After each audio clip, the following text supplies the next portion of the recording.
오늘은 블랙이 많네요. 오늘 무슨 날인지 모르겠지만 잘 어울리십니다.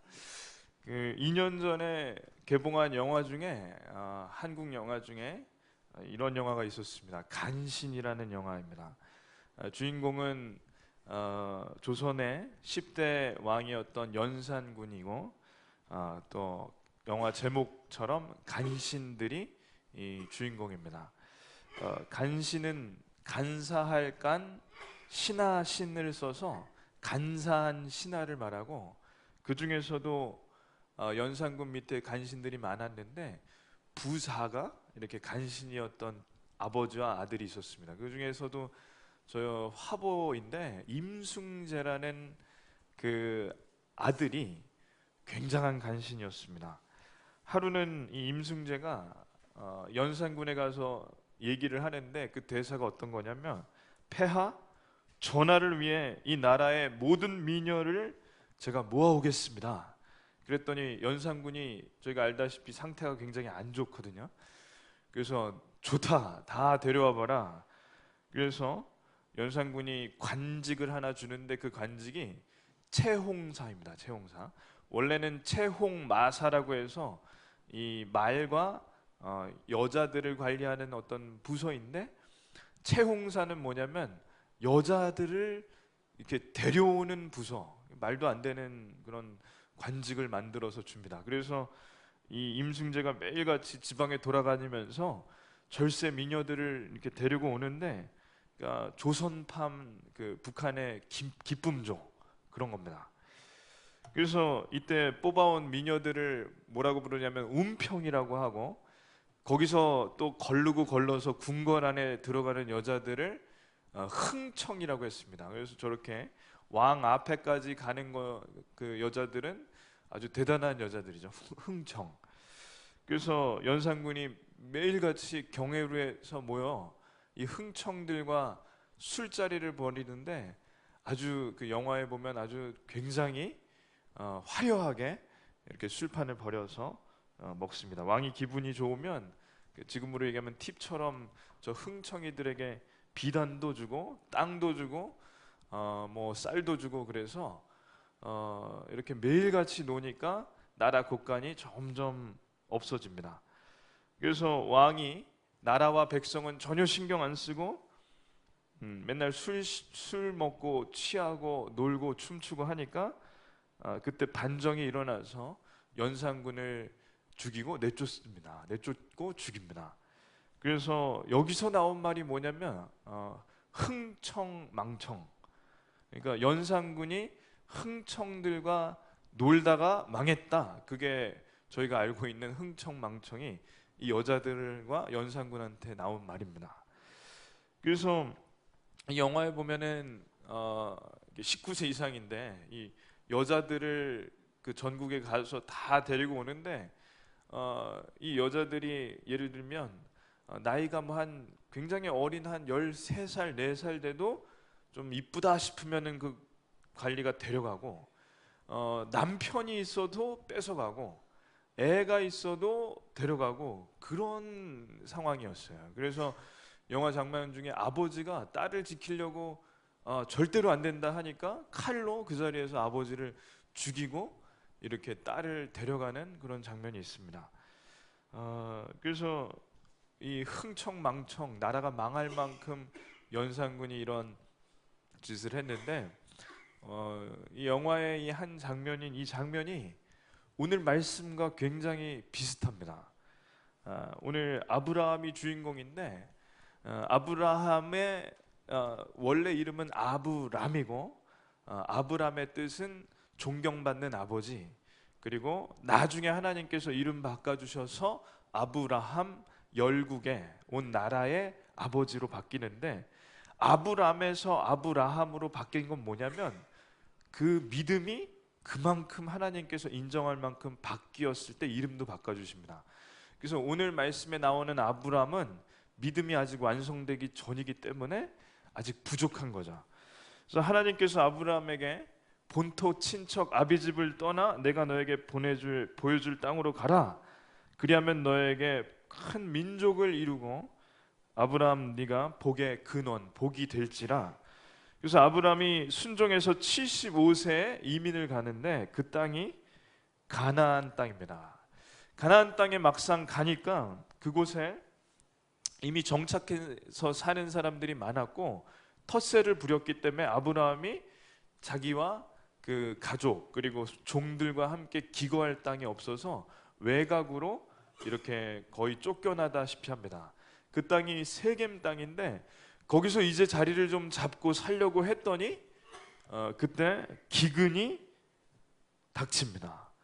가뭄이 닥치니까 그때까지 땅에 나는 것도 없고 모아둔 재산을 이제 다 써서 이제까지 가져온 재산을 써서 버티는 그런 상황밖에 안 되는데 이때 아브라함이 고민하다가 결정한 게 뭐냐면 애굽 땅으로 내려가기로 합니다. 가나안 땅에서 애굽 땅이 비교적 가까운 곳인데 애굽 땅에는 나일강이 있어서 거기는 지금도 나일강 근처는 풍년이에요. 항상 나일강이 범람하면 우리가 아는 그냥 사막 땅이 아니라 굉장히 기름지고 좋은 땅이기 때문에 거기는 먹을 것이 많습니다.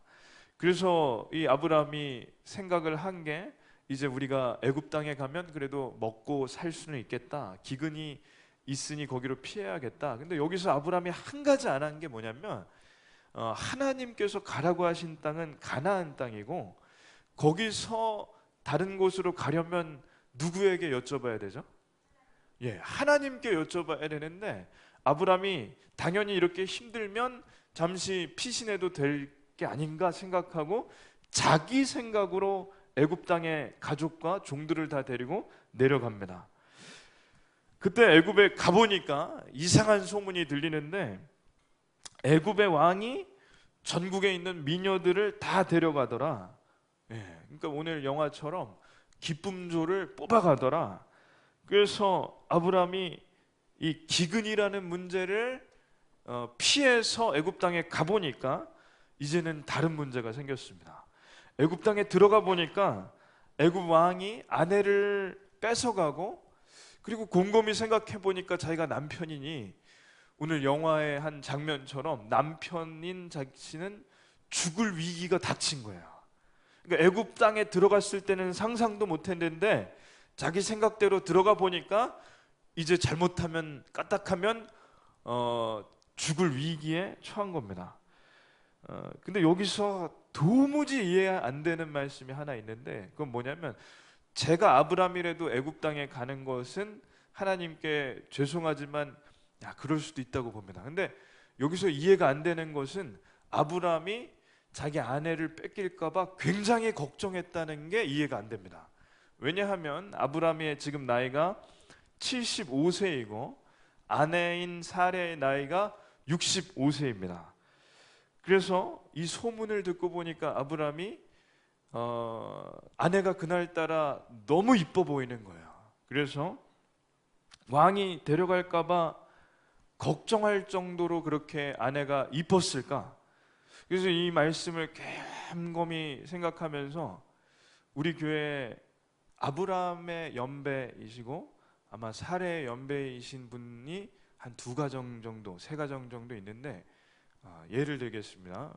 원로 목사님과 원로 사모님, 그리고 조정행 성도님과 최부영 성도님, 최진한 장로님과 박남순 권사님. 그래서 제가 이 말씀을 보면서 이제 이해를 해보려고 하는 거죠. 볼 때 금술이 너무 좋으신 이 3가정을 볼 때 남편이 아내를 뺏길까봐 이 3분은 걱정을 하셨을까? 여쭤볼까요, 최 장로님? 조정행 성도님 걱정하실까요? 아멘. 원로 목사님 걱정이 되시나요?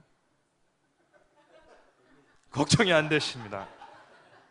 이걸 어떻게 받아들여야 될지 오늘 예배 후에 어떤 일이 있으시던 저하고는 상관이 없습니다.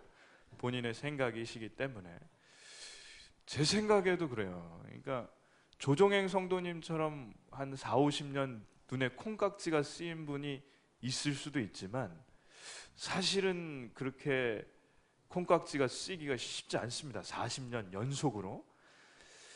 근데 이 말씀이 너무 좀 이해가 안 돼서 우리 교회 성도님들은 이제 됐고, 제가 기록을 찾아봤더니 이런 기록이 있어요. 1947년에 사해 근처에 한 동굴에서 이런 두루마리가 발견됐습니다. 근데 두루마리에 뭐라고 되어 있냐면 사례에 대한 이야기가 나오는데 이런 겁니다. 사례의 머리카락은 아름다웠고 반짝이는 눈, 부드러운 콧날, 빛나는 얼굴은 미인 중에 미인이었다. 백옥 같은 살결은 사랑스럽게 보이며 곱게 뻗은 팔과 부드러운 손바닥, 그리고 길고 아름다운 발, 이러한 모든 아름다움을 간직하고 있었다.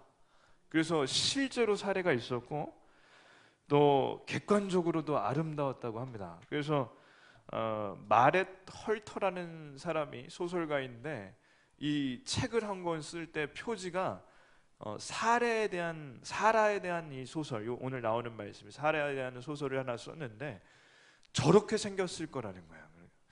그래서 그 두루마리에 나온 것처럼, 그리고 성경에 나온 것처럼 사라는 진짜 아름다웠다. 그래서 저는 이제 회개를 했습니다. 제가 본 65세 성도님, 그냥 65세 여자분들을 봤을 때는 보통 할머님이시고, 저런 얼굴은 제가 본 적이 없는데 저 때는 공기도 좋았고 또 물도 좋았고 하여튼 오염도 안 됐고, 또 사라가 127살까지 살았으니까 지금으로 치면 한 40대. 그래서 40대 중에서도 요즘에 뭐라고 하죠? 그 아주 이쁜 아줌마들을 뭐라고 하죠? 미시족? 예, 하여튼 어쨌든 제가 성경을 이해하려고 이제 하다가 이제는 그냥 믿기로 했습니다. 그냥 65세지만 30대도 안 되게 저렇게 보이는 사례. 그래서 아브라함이 뺏기기 싫은 거고, 뺏기기 싫은 게 아니라 더 나아가서는 자기가 죽을까봐 이제 사례한테, 아내한테 가서 아주 빌빌 굽니다. 뭐라고 하냐면, 이제 말씀을 읽겠습니다. 다 같이 읽겠습니다. 아브라함이 애굽에 가까이 이르렀을 때 그의 아내 사례에게 말하되 내가 알기에 그대는 아리따운 여인이라 애굽 사람이 그대를 볼 때에 이르기를 이는 그의 아내라 하여 나는 죽이고 그대는 살리리니 원하건대 그대는 나의 누이라 하라. 그러면 내가 그대로 말미암아 안전하고 내 목숨이 그대로 말미암아 보존되리라 하니라. 아멘. 그러니까 당신 이쁜 거 알지? 애굽에 가면 왕의 신하들이 당신만 데려가고 나는 죽일 게 뻔할 것이오. 그러니 당신이 내 여동생이라고 좀 해 주시오. 그러면 내 목숨이 이제 보존될 것이오. 그랬더니 아내가 뭐라고 했는지 성경에 안 나와요. 근데 제가 아내의 입장에서 볼 때는 뭐 이랬을 거예요. 아이고 속 터져. 박남순 권사님이 한번 해주시면 실감이 날 것 같습니다. 예, 저렇게 하셨을 거야. 뭐 이런 놈이 남편이라고. 예, 그러면서 아이고 속 터져. 그리고 남편을 볼 때 너무 한심하게 보겠죠. 근데 그 인생이 불쌍해서 가서 그렇게 얘기해 줍니다. 애굽에 갔더니 사람들이 수군거리는 거야. 그러니까 실제로 이렇게 아름다운 여인이 갔더니 애굽 사람들은 얼굴이 검었고 타고 흑인에 가까운데 사례에 대한 표현이 보면 얼굴이 하얗고 주름도 없고 저렇게 눈썹도 진하고 눈도 크고 그렇다고 하니까 이제까지 보지 못한 미인이 오니까 이 애굽 사람들이 수근수근하고 난리가 났습니다. 그 소문이 들어가서 애굽의 관리들이 와서 이 여인을 보더니, 사례를 보더니 얼른 왕에게로 데려가야겠다 생각하고 이제 데려가는데, 이제 옆에 아브라함이 있으니까 뭐라고 하냐면 둘의 관계가 어떻게 돼요? 그러니 아브라함이 가만히 있어요. 그랬더니 사례가 참 복장이 터지지만 그래도 불쌍한 남편을 구하기 위해 내 오빠입니다, 오라버니입니다. 그래서 왕궁으로 갑니다. 왕궁으로 갔더니 왕이 또 사례를 보고 너무 좋아해요. 그래서 왕이 너무 잘 왔다고 환영한다고 하고 옆에 있던 아브라함에게 오빠라고 들었다고 그러면서 낙타와 나귀와 양과 소와 그러니까 그때로 치면 하여튼 돈을 지금으로 하면 뭐 얼마일까? 몇 억을 준 거예요. 지참금을 항상 이 아내 집안에 줘야 되는데 몇 억을 주는 거고, 그리고 기근을 피해서 왔으니 몰골이 말이 아니니까 이제 진수성찬 한 상을 차려줍니다. 그때 아브라함은 이제 너무 배고프니까 아무 생각 없이 그 진수성찬에 차려진 음식을 막 먹어요. 고기도 나오고 야채도 나오고 자기가 이제 배고파서 기근에 시달리다가 여기 와서 진수성찬을 보니까 얼마나 좋겠어요. 그래서 다 먹고 난 다음에 배부를 때 이제 생각이 나는 게 뭐냐면 갑자기 이 양심을 푹 찌르는 게 하나 있는데 이런 겁니다. 내가 지금 뭐 하는 건가? 내가 지금 뭐 하는 건가? 내가 지금 아내를 팔아먹고 나 혼자 이거 먹고 있구나. 또 직설적으로 얘기하면 내가 아내를 홀랑 팔아먹고 나 혼자 처먹고 있구나. 그리고 양심이 가책이 들어서 송곳으로 푹푹 찌르는 것 같으니까 괴로워서 어찌할 바를 모르는 거죠. 그래서 아브라함이 전전긍긍하는데 이제 생각하는 겁니다. 이제라도 왕에게 가서 이 여자가 내 여자다. 무슨 드라마 제목처럼 대사처럼 이 여자가 내 여자다. 이 여자는 내 아내다. 내 아내다. 그 얘기를 이제 할까 이제 생각을 했는데 생각해 보니까 뜨끔한 거예요. 이 여자가 내 아내라고 했으면 이 여자는 지금 그 첫날 밤을 치르러 왕궁 안에서 이 바로 왕을 기다리고 있는데 왕이 화가 나겠죠. 이 나쁜 놈이 어느 안전이라고 나에게 거짓말을 하느냐. 그래서 그 자리에서 바로 죽을 게 두려우니까 이거를 얘기를 해야 되나. 그렇다고 가만히 있으면 그날 왕과 아내는 첫날 밤을 치르고 영원히 후궁이 되니까 아브라함은 진짜 미치겠는 거죠. 그러니까 이걸 어떻게 해야 되나. 이러지도 못하고 저러지도 못하고.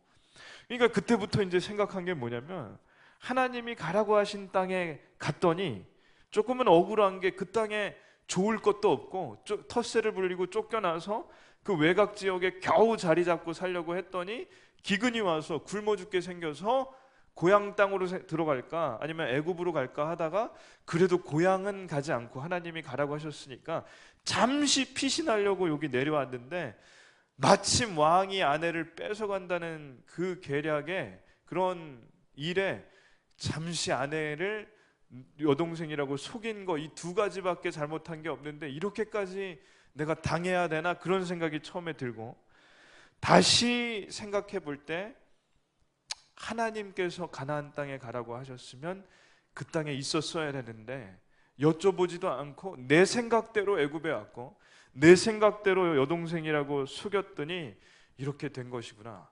그래서 하나님께 원망하는 마음이 반이고 또 다른 반은 내 생각대로 왔으니까 이렇게 된 것이 아닌가. 그래서 결론은 뭐냐면 자기 생각대로 문제를 풀어봤더니 처음에는 술술 풀리는 것 같은데 아내를 뺏기고 이제는 괴로워서 미치게 된 것입니다. 아브라함이 분명히 믿음의 조상으로 불리지만 지금은 이 믿음이 왔다 갔다 하는 그 정도의 수준입니다. 저희가 아브라함과 상당히 비슷합니다. 하나님을 믿는다고 하지만 정작 제일 중요한 일을 결정할 때에는 하나님께 여쭤보지 않고 결정합니다. 중요한 결정은 자기가 다 합니다. 그리고 하나님께는 통보하는 때가 많습니다. 제가 신학교에 갔더니 이런 거야. 친구들 이름 중에 요셉, 요한, 마리아, 사무엘, 다윗, 하여튼 요한은 우리 교회도 있지만 신학교에는 보통 두세 명 있어요. 제일 많은 이름은 요셉이고 다윗도 많고 사무엘도 많은데 뭐 바울도 있고. 근데 아주 재밌는 걸 발견했습니다. 이 친구들 중에 이름이 요셉, 요한, 마리아, 사무엘 이런 애들이 제일 표정이 안 좋아요. 대부분은 뭐냐면 아버지가 목사님이에요. 그리고 또 혹은 장로님이세요. 그래서 이 신학교에 온 걸 다 보면 100%는 아니지만 그런 이름을 가진 친구일수록 부모님이 가라고 해서 온 경우가 많아요. 그러니까 자기는 가고 싶은 생각이 별로 없는데 이 학교에 와 보니까 재미도 없고 또 부르심에 대한 확신도 없으니까 이제 표정이 어두운 겁니다. 근데 그 친구들이 표정이 제일 좋을 때가 언제였냐면 군대 갈 때 더 좋고 그 중에 몇 명은 학교를 그만뒀는데 학교를 그만둘 때 굉장히 행복해 보였어요. 왜 그런가 했더니 이게 자기가 생각해가지고 온 게 아니라 그냥 부모님이 가라고 해서 간 겁니다. 그래서 그걸 보니까 이 인생에 정말 중요한 일인데 하나님께 본인이 확실한 응답을 받고 혹은 기도를 해보고 온 것이 아니라 부모님의 뜻에 따라서 왔더니 이게 너무 힘든 거야. 그래서 그걸 보니까 자기 생각대로 살아가는 인생이 얼마나 힘든지 그때 저는 아주 그 친구들의 삶을 보면서 확실히 느꼈습니다. 저도 어쩌면 그 중에 하나였는데 하나님께 저희가 여쭤보지 않고 자기 뜻대로 풀어가면 그 문제가 당장은 해결되지만 그 끝은 그 후에는 후회밖에 없다는 겁니다. 아브라함이 그런 겁니다. 아브라함이 하나님께 여쭤보지 않고 자기 생각대로 살아보니까 힘듭니다. 그래서 하나님께서 이때 개입하십니다. 말씀을 다 같이 읽겠습니다. 여호와께서 아브라함의 아내 사레의 일로 바로와 그 집에 큰 재앙을 내리신지라. 바로가 아브라함을 불러서 이르되 네가 어찌하여 나에게 이렇게 행하였느냐? 네가 어찌하여 그를 나의 아내라고 내게 말하지 아니하였느냐? 내가 어찌 그를 누이라 하여 내가 그를 데려다가 아내를 삼게 하였느냐? 아멘. 자, 그러니까 하나님께서 이 아브라함의 아내 사레를 후궁으로 맞이하려는 왕과 그 가족에게 재앙을 내렸습니다. 그 재앙은 성경학자들에 의하면 이 왕과 이 가족들한테 갑자기 역병이 생긴 거라고 이제 다들 얘기하는 거예요. 그러니까 성경학자들이 볼 때 그 재앙은 다른 재앙이 아니라 아주 그때 의술로는 고치기 힘든 역병이 걸리니까 왕이 깜짝 놀라는 거죠. 그래서 신하들을 불러서 야, 이게 무슨 일인지 도무지 이해가 안 되는데 역병이 생긴 날을 보니까 아브라함이랑 그 여자가 들어온 다음부터 우리 집안에 마가 낀 것 같다. 그러니 이거 한번 조사해봐라. 그래서 이 신하들이 아브라함과 사레를 철저히 백그라운드를 조사해 보니까 이게 부부인 게 틀로 난 거죠. 왕이 그 아브라함과 아내 사레를 데리고 오라고 해서 아브라함한테 얘기하는 겁니다. 네가 어찌하여 이 여자를 내게 아내라고 하지 아니하였느냐? 네가 어찌하여 네 아내를 누이라 하여 내가 아내를 삼게 하였느냐? 어쩐지 너네가 우리 나라에 들어온 다음 궁궐에 들어온 다음부터 이상한 일이 생기는데 네가 범인이다. 네가 어찌하여 이러느냐? 그러면 이 다음의 대사가 뭐냐면 저희가 예상하기에 여봐라 당장 이놈을 하옥하라. 그게 최소한이고 여봐라 당장 이놈의 목을 베라. 요게 당연한 수순이에요. 왕에게 거짓말을 했는데 왕이 바로 그 자리에서 아브라함 죽인다고 해서 누구도 뭐라고 할 사람 없고 당연한 겁니다. 예를 들어서 성경의 에스더를 보면 에스더가 죽으면 죽으리라 그 대사가 언제 나온지 아세요? 왜 나왔냐면 왕이 부르지 않았을 때 왕 앞에 자기가 왕이 부르지 않은 사람이 왕 앞에 가면 죽는 거예요. 법이 그때 당시에. 그러니까 왕이 얼마나 권한이 셌냐면 부인인데도 불구하고 왕이 부르지 않았는데 왕 앞에 나오면 그 자리에서 죽는 게 법일 정도로 셌는데 아브라함은 대놓고 왕에게 거짓말을 했으니 그 자리에서 죽는 게 당연합니다. 근데 왕이 뭐라고 하냐면 네 아내가 여기 있으니 이제 데려가라 하고 바로가 사람들에게 그의 일을 명하매 그들이 그와 함께 그의 아내와 그의 모든 소유를 보내었더라. 아멘. 자, 그러니까 죽이는 게 아니라 살려준 것이고, 살리는 정도가 아니라 온전히 아내까지 붙여서 보내줍니다. 그러니까 인간적으로 해석하면 이런 거죠. 왕의 입장에서 역병을 몰고 온 이 놈들을 그냥 막아 끼니까 이놈들을 밖으로 보내는 게 이 역병을 몰고 나갈 것이고, 또 역병을 몰고 올 정도로 이 재수 없는 이 부부를 내보냈을 때 당연히 더 이상의 화가 없을 것이다. 역병을 몰고 왔으니 만약에 죽인다면 더 큰 일이 있을 수 있겠다. 이렇게 생각할 수 있는 게 바로 왕입니다. 근데 더 깊게 생각해 보면 이 모든 게 하나님께서 하신 일입니다. 아브라함이 이 상황에서 아무것도 할 수 없습니다. 만약에 아브라함이 왕한테 가서 대놓고 이 여자가 내 여자다 하면 그 자리에서 죽을 게 뻔하고, 가만히 있어도 후궁이 될 수밖에 없는 이 두 가지 상황에서 하나님께서 개입하셔서 재앙이 있게 하시고, 바로 왕이 그 재앙이 두려워서 아브라함을 내보내게 한 것, 이 모든 게 하나님께서 역병을 주셨을 때 일어나도록 하신 일입니다. 그 결과 아브라함은 목숨을 건지고 기근을 피하고 아내를 돌려받았습니다. 아브라함의 문제는 지금 다 해결이 됐습니다. 근데 이때 아브라함이 깨달은 게 있어요. 아브라함이 깨달은 건 뭐냐면, 자기 생각으로 해결하려던 문제를 전부 하나님께서 풀어주신 것을 온몸으로 체험합니다. 그래서 아브라함이 느낀 건 뭐냐면, 내 문제를 내가 풀려고 하니까 꼬이는구나. 하나님께 의지하지 않고 내 생각으로, 내 머리로 살아보니까 너무 힘들다. 문제는 하나님께서 풀어주신다. 이제부터 문제가 있으면, 그리고 문제가 없어도 하나님께 맡겨야겠다. 이게 아브라함이 온몸으로 체험한 겁니다. 물론 이 이후에도 아브라함은 똑같은 실수를 반복하기도 하고, 이 이후에도 실수를 하고 좌충우돌하지만 몸으로 기억하는 것은 이겁니다. 내 머리로 살아보니까 너무 힘들다.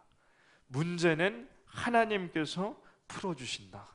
내 인생과 우리 가정의 인생, 이 모든 삶을 하나님께서 인도하신다. 이것만큼은 아브라함에게 절대로 변하지 않는 그런 깨달음입니다. 그래서 예수님께서 하신 말씀과 같은데, 수고하고 무거운 짐진 자들아 다 내게로 오라. 내가 너희를 쉬게 하리라. 아멘. 그러니까 이 땅에서 저희가 수고하고 애쓰고 노력하고 열심히 살아도 무거운 짐이 벗겨지지 않는다는 거고요. 그리고 아브라함처럼 자기 생각으로 문제를 해결했는데 다시 꼬여서 더 힘들게 된 겁니다. 그래서 하나님께 맡겨드리는 것이 믿음입니다. 지난주에 한 집사님을 신방하면서 귀한 얘기를 들었습니다. 인생의 중요한 결정을 내려야 할 것 같은데 하나님께서 어떻게 인도해 주실지를 기도하면서 찾겠다는 거예요. 특별히 지난주에 한 설교, 아브라함의 설교, 그러니까 아브라함에게 하나님께서 퍼즐 하나를 보여주셨을 때 그 퍼즐을 보고 가나안 땅까지 옮겼던 것처럼, 하나님께서 자기 인생의 퍼즐을 보여주시면 그 퍼즐 하나라도 하나님께서 보여주신 걸로 믿고 따라가겠다는 겁니다. 그게 맞는 퍼즐인지 아닌지는 자기가 기도해 봐야겠지만, 그 퍼즐이 뭔지, 하나님께서 주신 건지 아닌지를 기도하겠다는 겁니다. 저는 그게 굉장히 귀하다고 느꼈습니다. 저희가 중요한 결정을 앞두고, 혹은 중요하지 않더라도 사소한 결정이더라도 하나님의 사인을 기다리는 것, 그래서 이제는 내 생각이 아니라 하나님께 맡겨드리는 것이 진짜 믿음입니다. 그래서 하나님께 맡겨드릴 수 있다면 저희가 하나님을 믿는 것이고, 하나님을 진짜 믿는다면 중요한 결정은 하나님께 먼저 여쭤봅니다. 그래서 어떠한 결정을 하시든지, 중요한 결정이든지 또 작은 결정이든지 하나님께 맡겨드리고 여쭤보시는 그런 인생 되시기를 축원합니다. 기도하겠습니다. 하나님 아버지, 감사합니다. 저희가 아브라함을 보면서 인생